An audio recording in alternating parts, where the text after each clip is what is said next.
Hello guys, welcome back. आज stock of the day discuss करेंगे। बेहद इंपॉर्टेंट स्टॉक है गाइस। ये स्टॉक आप पोर्टफोलियो में भी अपने रख सकते हो, ऐसा स्टॉक है एंड इसके फंडामेंटल्स बहुत ही अच्छे हैं गाइस। ओके, तो जरूर इस वीडियो को लास्ट तक देखना एंड इस स्टॉक को आप जरूर स्टडी करना गाइस। ओके बेहद इंपॉर्टेंट स्टॉक है ये। गाइज यहाँ पर करेक्शन आया था निफ्टी स्मॉल कैप स्टॉक्स के अंदर, बहुत ही बड़ा करेक्शन आया था। 4% तक निफ्टी स्मॉल कैप इंडेक्स के अंदर करेक्शन आया था एक ही दिन में। तो यहाँ पर आप देखिए, ये चार्ट है निफ्टी स्मॉल कैप इंडेक्स का। ये 250 इंडेक्स है स्मॉल कैप। तो यहाँ पर आप सबसे पहले तो आप रैली देख लीजिए कि ये पूरा चार्ट है गाइज। इसको मैं वीकली कर देता हूँ। हाँ, तो ये देखिए वीकली चार्ट पर आप देखिए तो कंटिन्यूअस स्ट्रेट ये निफ्टी स्मॉल कैप इंडेक्स जो है वो स्ट्रेट ऊपर जाते हुए आपको दिखाई देगा। तो ये ऑब्वियस है कि इसके अंदर करेक्शन आने वाला है। ओके, एंड आपको इस चीज के लिए हमेशा प्रिपेयर रहना पड़ेगा।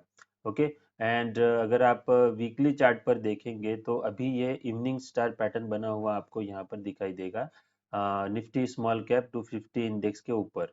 ओके, एंड डेली चार्ट पर आप अगर आप आते हो तो यहाँ पर इस इंडेक्स ने, स्मॉल कैप इंडेक्स ने 50 डे मूविंग एवरेज जो है उसको उसके ऊपर सपोर्ट लिया हुआ आपको यहाँ पर दिखाई देगा। ओके, तो यहाँ से बाउंस बैक आने की उम्मीद है। अगर ये हफ्ता फिनिश होते होते अगर ये निफ्टी स्मॉल कैप इंडेक्स अगर ऊपर आ जाता है तो ये जो पैटर्न है यहाँ पर इवनिंग स्टार जो बना है वीकली चार्ट पर, वो कैंसिल हो जाएगा एंड इसके अंदर फिर से तेजी आ सकती है। ओके, तो देखते हैं फ्यूचर में किस तरीके के डेवलपमेंट्स होते हैं। लेकिन फिलहाल निफ्टी स्मॉल कैप इंडेक्स ने 50 डे मूविंग एवरेज के ऊपर डेली चार्ट पर सपोर्ट लिया हुआ आपको यहाँ पर दिखाई देगा। ओके, तो करेक्शन से डरना नहीं है गाइस। एक बात आप हमेशा ध्यान में रखना गाइस, जब सारा मार्केट गिरता है, सारे स्टॉक्स जिस दिन गिरते हैं या करेक्शन आता है सारे स्टॉक्स के अंदर, तो उस दिन आपको स्टॉक से बाहर नहीं निकलना है। ओके, और जब मार्केट अच्छा चल रहा है, नॉर्मल सिनेरियो है एंड आपके पोर्टफोलियो के अंदर अगर कोई स्टॉक है वो अगर गिर रहा है तो आप वहाँ उस स्टॉक से निकल जाना, आपको अच्छा निकल जाना ही आपके लिए अच्छा रहेगा, क्योंकि वो फंडामेंटल रीजंस की वजह से गिर रहा है।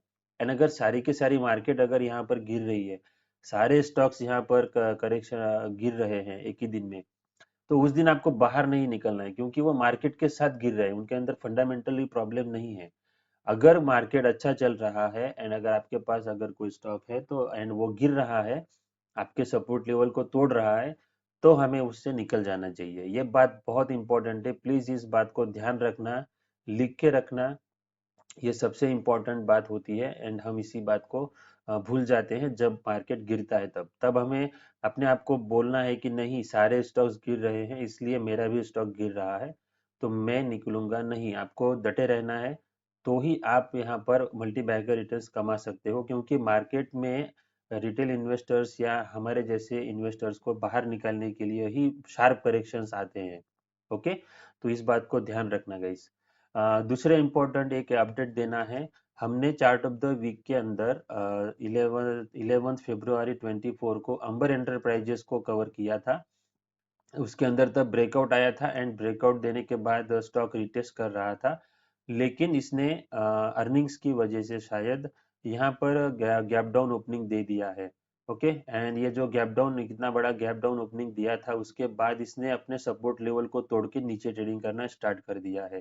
तो इससे मैंने एग्जिट ले लिया है, क्योंकि ये गैप डाउन ओपन हुआ था बहुत बड़े वॉल्यूम के साथ, तो इसलिए मैंने इसमें से एग्जिट ले लिया है। एंड ये अभी कमजोर हो सकता है या यहाँ पर टाइम बिता सकता है। ये टाइम वाइज करेक्शन करने के बाद फिर से ब्रेकआउट दे सकता है या तो ये फिर से नीचे आ सकता है। ओके, तो इस बात को आप ध्यान में रखना। अब हम चलते हैं हमारे स्टॉक ऑफ द डे की तरफ एंड ये जो स्टॉक है इसके सबसे पहले मैं आपको क्वार्टरली रिजल्ट्स दिखा देता हूँ। क्वार्टरली सेल्स आप देख लीजिए इस कंपनी का।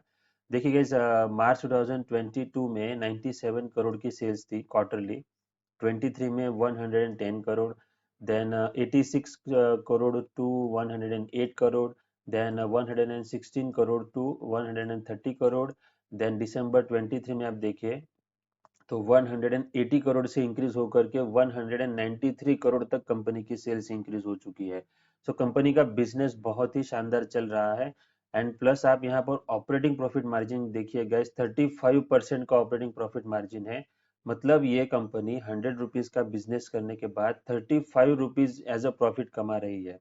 ओके, एंड ये सबसे इंपॉर्टेंट चीज होती है गाइस कि कंपनी प्रॉफिट कितना कमाती है। ओके, उसके बाद आप नेट प्रॉफिट देख लीजिए, नेट प्रॉफिट भी इस कंपनी का कंटिन्यूअसली इंक्रीज होते हुए आपको यहाँ पर दिखाई देगा।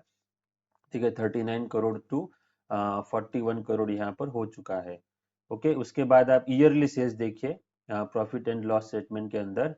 तो कोरोना में इस कंपनी की सेल्स कम हुई थी 306 करोड़, वहां से अभी देखिए 390 करोड़, देन 493 करोड़, एंड इस साल आप देखिए तो 541 करोड़ की सेल्स इस कंपनी ने अभी तक दिखाई है। एंड इसका operating profit margin yearly basis पर आप देखेंगे तो ये हाईएस्ट एवर यहाँ पर ऑपरेटिंग प्रॉफिट मार्जिन है इस कंपनी का 32%। देखिए 2018 से अगर आप देखेंगे ना तो ये 14% पर था, अभी ये 32% पर आ चुका है। अगर कोई इसी कंपनी का ऑपरेटिंग प्रॉफिट मार्जिन अगर इंक्रीज हो रहा है ना तो ये सबसे इंपॉर्टेंट पॉइंट होता है गाइस, इस बात को जरूर ध्यान रखना। एंड इस कंपनी का हाईएस्ट एवर नेट प्रॉफिट इस कंपनी ने जनरेट किया है इस साल 98 करोड़ का। ओके, यहाँ पर इस कंपनी ने इतना प्रॉफिट जनरेट नहीं किया है, ये फर्स्ट टाइम इतना बड़ा प्रॉफिट इस कंपनी ने जनरेट किया है। एंड इसके रिजर्व्स देखिए गाइस तो 536 करोड़ के रिजर्व्स है। एंड इस कंपनी के पास बोरोविंग आप देखेंगे तो 258 करोड़ की बोरोविंग है। बट इसकी बोरोविंग जो है वो सेल्स के मुकाबले कम है। इसकी सेल्स बहुत ही अच्छे तरीके से इंक्रीज हो रही है, तो बोरोविंग अगर है कंपनी के लिए तो वो ज्यादा चिंता की बात नहीं होती है। ओके, एंड आप सबसे इम्पोर्टेंट और एक पॉइंट होता है कैश फ्रॉम ऑपरेटिंग एक्टिविटी। अगर कंपनी अपने बिजनेस से कैश जनरेट नहीं कर पा रही है तो ये नेगेटिव पॉइंट होता है। एंड इस कंपनी ने continuously positive cash flow generate किया है guys. Okay, and promoter holding आप देखेंगे तो प्रमोटर होल्डिंग ओनली 26% है उसके। बट यहाँ पर आप F I eyes and D I S की होल्डिंग देखिएगा, इस 19% की promoter holding, sorry F I eyes की होल्डिंग है। एंड डी आई एस की गाइज यहाँ पर कंटिन्यूअसली होल्डिंग इंक्रीज हो रही है गाइज, 8% से लेकर के यहाँ पर 20% तक डी आई एस ने अपनी होल्डिंग को इंक्रीज किया है। ओके, तो ये बहुत इंपॉर्टेंट पॉइंट है, इसका इसको स्टॉक को आप जरूर अपने पोर्टफोलियो में रखना, क्योंकि ये बहुत इंपॉर्टेंट है, इसके फंडामेंटल्स बहुत ही स्ट्रांग है गाइज। एंड हम बात कर रहे हैं सुला वाइनयार्ड्स लिमिटेड की। ओके, इसका करंट मार्केट प्राइस चल रहा है 613 रुपीज। इसका मार्केट कैप देखिएगा इस 5175 करोड़ है। तो ये अभी अगर ये स्टॉक और ऊपर जाता है तो ये मिड कैप कैटेगरी में स्टॉक आ जाएगा। ओके, एंड इसका हम चार्ट देख लेते हैं। तो ये डेली चार्ट है गाइस, हमने इस स्टॉक को चार्ट ऑफ द वीक के तौर पर कवर किया था 5 जनवरी 2024 को। एंड वो कौन सा वीडियो है, 5 जनवरी का वीडियो था गाइज वो।